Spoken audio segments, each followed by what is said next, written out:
ఎలా ఇబ్బంది పడతా ఉన్నారో, అలాగే ట్యాబులు లేక ఎంతమంది ఇబ్బంది పడతా ఉన్నారో, అలాగే 18,000 ఇచ్చినటువంటి పరిస్థితి జగన్మోహన్ రెడ్డి గారు అధికారంలో ఉన్నప్పుడు జగన్మోహన్ రెడ్డి గారు అమ్మఒడి కానీ, ఆసరా కానీ, చేయూత అని, పెన్షన్స్ అని ఇలా రకరకాలుగా ప్రతి పేదోడికి కూడా అందించుకుంటూ పోయి కరోనా కాలాన్ని కూడా పూర్తిగా ఎక్కడా నిర్లక్ష్యం చేయకుండా వారందరూ కూడా అందించి ఆయన ప్రజా ముఖ్యమంత్రిగా నిలబడ్డటువంటి పరిస్థితి. ప్రజలందరూ కూడా అంతకన్నా గొప్పగా చేస్తారని చెప్పేసి చంద్రబాబు నాయుడు గారికి మరి ఓటేశారా, ఎలా జరిగింది ఏందనేది అది వేరే విషయం అయినప్పటికీ కూడా ఒకవేళ అలానే అనుకున్నప్పుడు కూడా ప్రజలు అలా విశ్వసిస్తూ ఉన్నారు కాబట్టి అలా వాళ్ళకందరూ కూడా ఇస్తానన్న ప్రతి హామీని కూడా నెరవేర్చాలని చెప్పేసి ప్రజలు ఆశపడతా ఉన్నారు.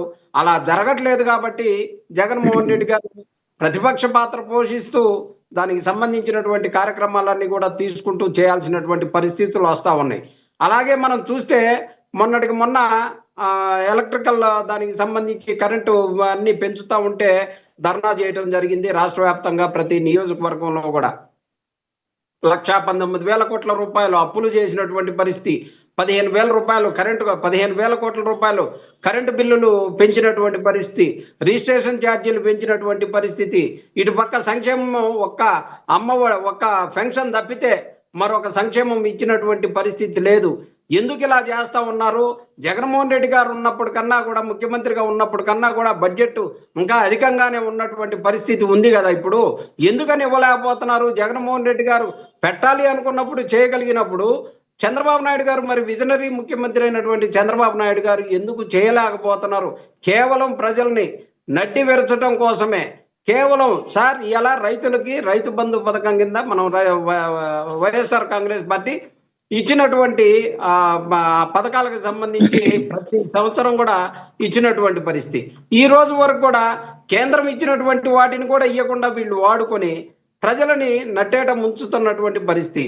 రాష్ట్రం ఆర్థికంగా దెబ్బతిన్నది అనడానికి మన జిఎస్టీ కూడా దేశంలోనే ఒక నిమిషం, నాగాలాండ్ కన్నా కూడా, మన చిన్న ద్వీపాల కన్నా కూడా వెనకబడినటువంటి ఎంత ఘోరమైన పరిపాలన. కాదండి, వాళ్ళు ఉన్నంత సేపు శ్రీలంక చేసేసారంటారు, మీరేమో చిన్న చిన్న ద్వీపాలు అంటారు. ఈ పంచాయతీ ఎప్పటికీ తీరదు ఆంధ్రప్రదేశ్ లో సార్. మనం అనటం కాదు సార్, చట్టం దాని పేపర్ చూపిస్తుంది సార్. జిఎస్టీ మొన్న 5%. ఓకే చిన్నపరెడ్డి గారు ఆ టెక్నికల్ ఒక నిమిషం, టెక్నికల్ అంశాల మీద వెళ్దాం. ఏంటి పేరు నాని గారు అబ్బాయి, ఆయన కిట్టు జనసేన వైపు తొంగి చూస్తున్నారట. మనకి ఈ ఇబ్బందులు తప్ప ఇంకా 4-5 సంవత్సరాల కష్టాల్లో ఉండక మాందో, ఎందుకులే శుభ్రంగా మన గూటికి మన సామాజిక వర్గం వెళ్ళిపోతే సేఫ్ అని ఆలోచిస్తున్నారు. ఆ రకంగా మంత్రాలు జరుపుతున్నారు. ఆయన బాటలోనే చాలా మంది వెళ్తున్నారు అని ఎందుకు ఇమ్మడలేకపోతున్నారా వైఎస్ఆర్సీపీలోని? సార్ నాకు తెలిసి వైఎస్ఆర్ కాంగ్రెస్ పార్టీ కండవా కప్పుకున్న పేరుని నాని కానీ, పేరుని కిట్టు కానీ, లేకపోతే వైఎస్ఆర్ కాంగ్రెస్ పార్టీ కండవా కప్పుకున్న ఎవ్వడు కూడా వైఎస్ఆర్ కాంగ్రెస్ పార్టీని వీడిపోవాలి అనే ఆలోచన కూడా చేసేటటువంటి పరిస్థితి లేదండి. ఖచ్చితంగా ఇవన్నీ కూడా ఏదో పేర్ని నాని గారికి ఇబ్బందులు వచ్చినాయి కాబట్టి వారు కక్షపూరితంగా చేసేటటువంటి కార్యక్రమాలకి ఏదో భయపడిపోయి, అంతకుముందు 2014 నుంచి 2019 దాకా మేము ప్రతిపక్ష పాత్ర పోషించలేదా సార్? ప్రతిపక్ష పాత్ర వైఎస్ఆర్ కాంగ్రెస్ పార్టీకి 2009 నుంచి రాజశేఖర రెడ్డి గారు చనిపోయిన దగ్గర నుంచి మాది ప్రతిపక్ష పాత్రే కదండి. ప్రతిపక్ష పాత్ర పోషించడానికి ఎటువంటి పరిస్థితిలో భయపడే పరిస్థితే లేదు. వైఎస్ఆర్ కాంగ్రెస్ పార్టీ ఖచ్చితంగా ప్రజలకు అండగా ఉంటుంది. ఇచ్చిన ప్రతి హామీని, సూపర్ 6 హామీలని ఇచ్చే వరకు కూడా జగన్మోహన్ రెడ్డి గారు ప్రతి కార్యక్రమాన్ని కూడా రాబోయే రోజుల్లో తీసుకొని ప్రజల వద్దకు వెళ్తాం, ప్రజలకి అన్ని కూడా తెలియపరుస్తాం. ఈ కూటమి ఇలా చేస్తా ఉంది, మిమ్మల్ని అందరినీ కూడా అన్యాయం చేస్తుందని ప్రజల మందికి అన్ని తీసుకెళ్తాం తప్పకుండా. Okay Ajay, good evening Varma గారు, మీకు ప్యానల్ ఉన్న పెద్దలకి.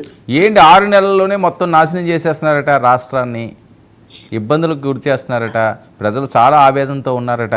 అసలు మీ మేనిఫెస్టోలు ఏంటి, మీరేంటి అని చెప్పి మాట్లాడే పరిస్థితి. మరొక వైపు ఎవరైతే వైఎస్ఆర్సీపీ నుంచి జాయినింగ్లు అవుతున్నారో దాని మీద కూడా కూటమిలో కాస్త లుకలుకలు వినిపిస్తున్నాయి, కనిపిస్తున్నాయని. వర్మ గారు, మీరు అడిగిన ప్రశ్నలకు వెళ్లే ముందు నేను మన 99 టీవీ ద్వారా